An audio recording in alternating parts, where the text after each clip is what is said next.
Are you in the market for a classic car? Do you ever wonder if you're missing anything when you go to look at one in person? There's a lot to know and a lot to look for. In this video, I'm going to walk you through a few things that I have and use in my pre-purchase inspection sheet. For the complete inspection checklist, click the link below and download the worksheet for free. Some of the most important things to consider when looking at buying a car are getting to know and trust the seller, giving it a mechanical overall inspection, and then inspecting the paint, body, and interior. Each of these are equally important, so stick with me to the end. So one of the first things I'm going to look at when I look at a car is going to be how well does it present. You want to look out for all kinds of different things in terms of fit and finish. We want to study body gaps, make sure that all of our trim and everything seem to fit well.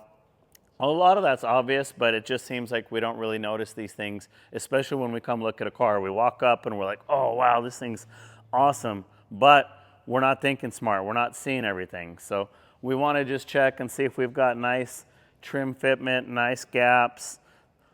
Do my stripes match? Like for example, this one, I got nice clean lines. Do I get bleed out?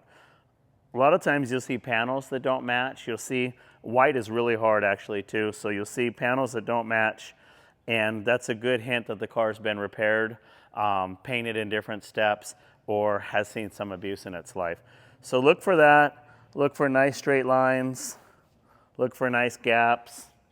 How does the car present? How's the stance? All of the above. When we're looking for a car, I think my opinion is buy the most car you could possibly afford, but also when I say that, like, don't spend a ton of money buying the wrong car and then having to fix it up, but also be realistic with yourself and understand whatever car you buy, you're probably going to have to do a few things to. So if I'm going to spend 25 grand on a car, I bet you I'm going to spend at least 5 grand fixing a few things, dialing in a few imperfections, or at least transferring it, registering it, transporting it, something like that. So take that into consideration. So when I do a pre-purchase inspection, especially if a car comes into my shop, one of the most important things to me is checking out the mechanicals. As we dive under the hood, we get one more chance to kind of check the paint quality, see if the underside of the hood is finished off well, have they painted the jambs, what's the level of detail. I don't like to see a car that's just all been polished up and cleaned up for sale unless it's a really high dollar car. I like to kind of see the car and feel the car and kind of just really see how it sits with me. I'm looking for an overall build quality or an overall feel. So what I'm getting at is if the seller says things like the car has a rebuilt engine, you want to look and see, obviously, was it rebuilt? But at what kind of level was it done, right? Do we just have an orange engine block with a bunch of old parts put on it? Did they replace hoses, water pumps, mounts, stuff like that? When I'm looking at these different things, it's just helping me to better understand the level of effort, energy, care, and concern that they actually put into that car. Or do they even know what they're talking about? When we're looking at cars, and I'll take an aside here, it's so important to try to feel out the seller. You really need to feel comfortable with what they're telling you, and you need to look for cues that what they're telling you jives with what you're seeing, or if it's contrary to what they're saying. That's really going to help you trust the process, right? So, because it's always going to be buyer beware every single time. As I move about the engine bay, I'm just trying to check condition of the radiator, see if I've got a fan and shroud, check the hood hinges, check all my wires. This Corvette's got a really tight engine bay, and on a car like this, you're probably going to check things like numbers because you want to verify if it's an authentic car, if the numbers match, etc. But in most cars, you're not after this. Obviously, if you are a numbers person and you're buying a rare numbers car, make sure the numbers match and that they are correct. But overall, you just want to look for bad wiring. You want to look for damage on the frame. You want to look for anything that stands out that's going to be an additional expense. Because as I said, buy as much car as you can afford, but don't blow your budget by buying a car that's going to need a bunch of stuff you don't know about. So if it's got an oil leak, notice it if you can. Is it an expensive oil leak or a minor oil leak? Or do you know the difference? If you don't, have a professional inspect the car for you. If you think you know, still bring a friend and have somebody inspect it with you. As or after I look under the hood and kind of look around, I'll usually walk and check out the inside of the car. I'm just looking for, wear and tear. obvious stuff, right? We know if we're spending 20 grand, we're not going to get a perfect car. If we spend 100 grand, we hope we're getting a perfect car. But you're just trying to look and see that the car seems to reflect the value that the seller's asking. Looking for things like this chrome trim, not too hard to replace, right? But put that on your mind in terms of things you have to replace. Hop in the car.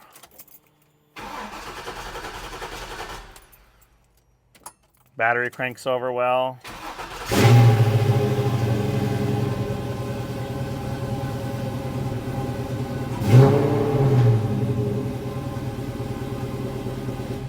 So for sake of this video, I shut it off so you can actually hear what I'm saying. But when you get in the car, see if it's comfortable. Do the seats slide? Do you feel like you could actually envision yourself driving it? If you're a big guy and it doesn't have a tilt column, you can do that. That's an expense.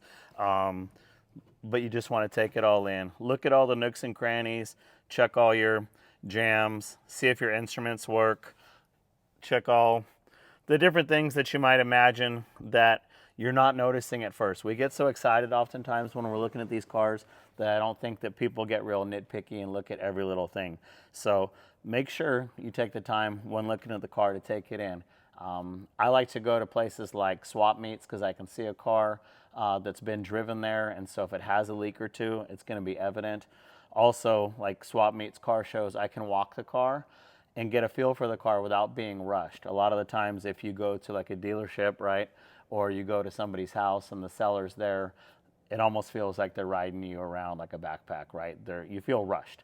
So you just need to set the tone when you're there. You go at your pace, take it all in. They want you to buy the car, so they're not going to hurry you. If they feel like they're hurrying you, maybe that's a sign that they don't want you to see something. So trust your gut, follow the cues, and be thorough. When you go look at a car, I strongly suggest you be diligent and be prepared. I would always go look at a car with a flashlight in hand, bring a towel or a change of clothes so you can crawl underneath the car and check it out. This is a big investment. I mean, you throw a couple sets of shoes on before you buy them, so why wouldn't you crawl around and look underneath the car thoroughly?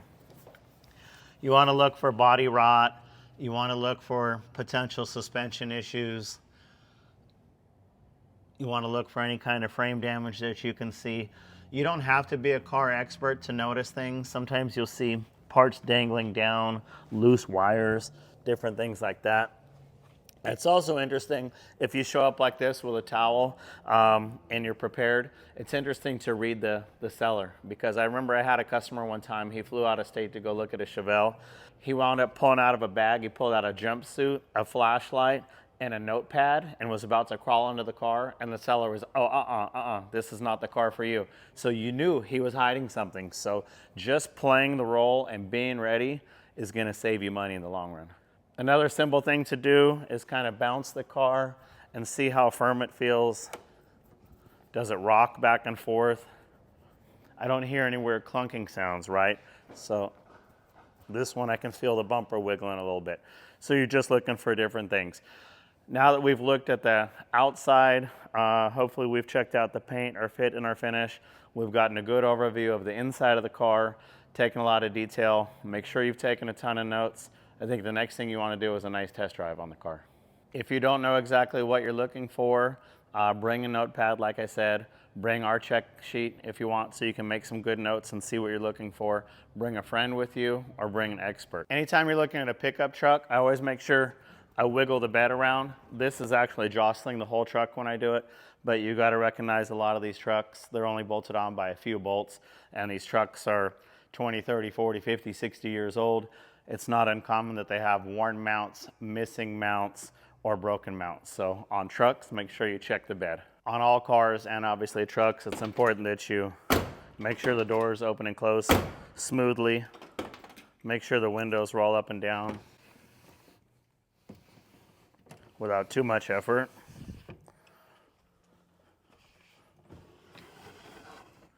And then just look, like I said, for clues. This one's obviously missing this weather stripping. I see it, it's sitting on the floor. Also, as I'm doing this with opening and closing the door, I can see that I've got a little bit of a weird gap here. And I don't know if you can pick it up on camera, but I've got a darker blue shade here than I have here. So that tells me that these pieces have been painted separately. Every time you're looking at one thing, you're picking up a cue on something else. So look at the car with your eyes open. You're just taking in all the info you can. Just as important as opening, closing doors is opening things like the trunk and the hood. Also, when you're doing that, I just tried this car and I figured a round key would be the trunk, and it's not. So make sure that you have keys for everything. Check the doors, make sure all the locks work. But open and close the trunk and take a look inside the trunk. So you're looking for signs of heavy rust, signs of unpainted panels, and crappy wiring. And then just make sure that things like your hood and your trunk also will stay up on their own. Make sure the hinges seem like they work properly and that things close as they should. If you happen to be checking out a car that's a convertible, I always make sure that you see if the top will go up and down properly.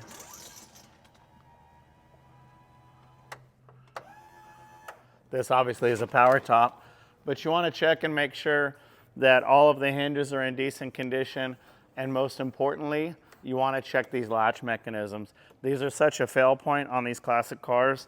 So run your top up, run your top down.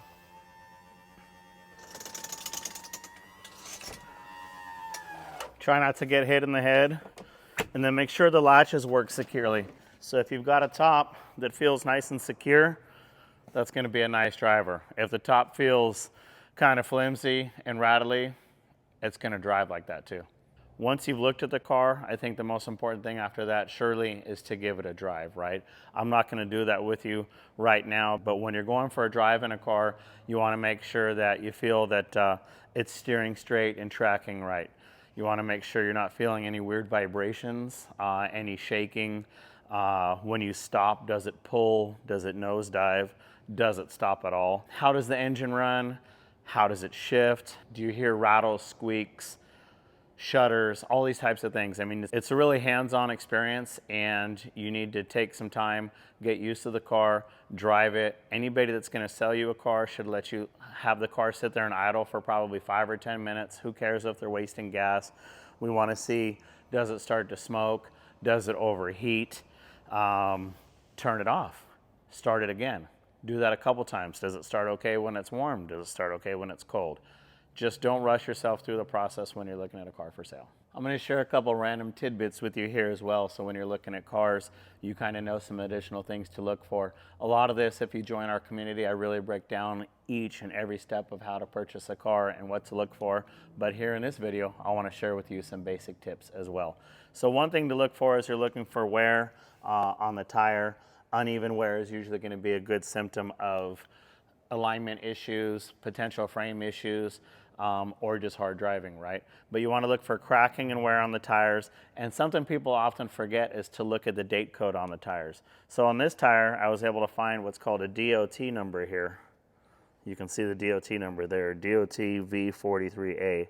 So I simply pulled out my cell phone and I did a DOT V43A, and it shows me this tire was made in 2019. So although this tire looks brand new and the car's only got a few thousand miles on it, the tire is 5 years old.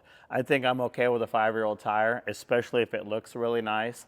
But beware of old tires, because a lot of these cars look like they have nice new tires, but if the tires are dated out and unsafe, maybe they're going to be misshapen because they're old, maybe they're going to be cracked and worn. On a car like this, you could spend $1,000 on a set of tires real quick, so make sure you know what you're looking at. And one other small tidbit I see people forget all the time is just check and see that the lights work.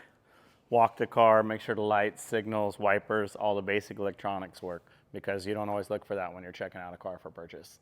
So in this quick video, you can see how many different things there are that you want to check out when you're going to buy a car. Get excited. It's supposed to be fun. Trust your gut, but be smart about it. Do your homework, be diligent, make sure you don't get stuck buying the wrong car. To that end, feel free to download my worksheet down below where you can get our buyer's guide and vehicle inspection checklist. And also I've got a link below as well. If you want to do a deeper dive, we're putting together a community and it's got a ton of information on everything you could imagine in terms of purchasing a car.